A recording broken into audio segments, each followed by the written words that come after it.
বুয়েট শিক্ষার্থী আবরার ফাহাদের পঞ্চম মৃত্যুবার্ষিকীতে স্মৃতিস্তম্ভের পুনর্নির্মাণের ভিত্তিপ্রস্তর স্থাপন করেছে আবরার ফাহাদ স্মৃতি সংসদ। পলাশী মোড়ে আয়োজিত এক অনুষ্ঠানে আবরার হত্যার বিচার দাবি করে ৭ অক্টোবরকে জাতীয় আগ্রাসন বিরোধী দিবস পালনেরও আহ্বান জানান বক্তারা। ২০১৯ সালের ৭ অক্টোবর প্রকৌশল বিশ্ববিদ্যালয়ের শিক্ষার্থী আবরার ফাহাদকে নৃশংসভাবে পিটিয়ে হত্যা করে ছাত্রলীগের নেতাকর্মীরা। পরবর্তী সময়ে এ ঘটনায় জড়িতদের মধ্যে ২০ জনের মৃত্যুদণ্ড ও ৫ জনের যাবজ্জীবনের আদেশ দেওয়া হয় আদালতে। তবে ক্ষমতাসীন দলের প্রভাবে বিলম্বিত হয় বিচারিক কার্যক্রম। এই ধরনের কথাবার্তা বললে পেটাই।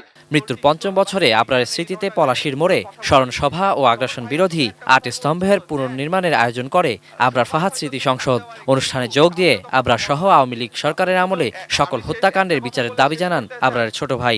আবরার ফাহাদ হত্যাকারীদের যারা ছিল তাদের যে বিচার কার্য চলতেছিল তা যেন দ্রুত সম্পন্ন করা হয়। শুধু আবরার ফাহাদ সহ গত ১৫ বছরে যারা ছিল তাদের প্রত্যেকের যে বিচার যাতে সুষ্ঠুভাবে অন্তর্বর্তীকালীন সরকার করা হয়। এ সময় বৈষম্য বিরোধী ছাত্র আন্দোলনের নেতারা বলেন, ভারতীয় আগ্রাসনের বিরুদ্ধে কথা বলায় এমন পরিণতি হয়েছিল আবরারের। ছাত্রলীগ এবং আওয়ামী লীগের যখন সুষ্ঠু বিচার নিশ্চিত হবে তখন ছাত্র নাগরিক সিদ্ধান্ত নিবে তারা আর এই বাংলাদেশে পুনর্বাসিত হবে কি হবে না।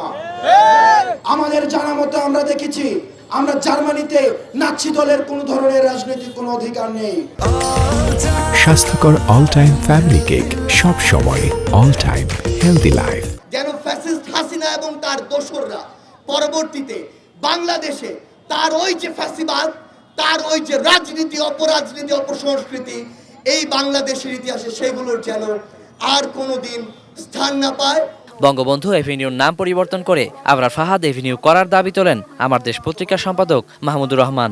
এই শহীদ আবরারকে আগামী ১০০ বছর পরে স্মরণ করতে চাই যে সে বাংলাদেশের একজন অসামান্য বীর ছিল। শহীদ আবরারের নামে বঙ্গবন্ধু এভিনিউকে নামকরণ করতে হবে। ৭ অক্টোবরকে রাষ্ট্রীয়ভাবে আগ্রাসন বিরোধী দিবস ঘোষণার দাবি জানান আবরার ফাহাদ স্মৃতি সংসদের আহ্বায়ক আক্তার হোসেন। ২০২০ সালে যখন আমরা ৮ স্তম্ভ তৈরি করেছিলাম তখন আমরা ছিলাম গুটি কতক। আজকে কিন্তু প্রমাণ হয়ে গেছে গুটি কতক নয়, আজকে আমরা শত শত হাজার হাজার মানুষ ৮ স্তম্ভ নির্মাণের এই কর্মযজ্ঞে এখানে এসে উপস্থিত হয়েছি। পরে আবরার ফাহাদ স্মরণে পলাশীর মোড়ে স্মৃতিস্তম্ভের পুনর্নির্মাণের ভিত্তি স্থাপন করে আবরার ফাহাদ স্মৃতি সংসদ। নতুন করে উদ্বোধন করেছি। Waliul Sakib, ATN news, Dhaka.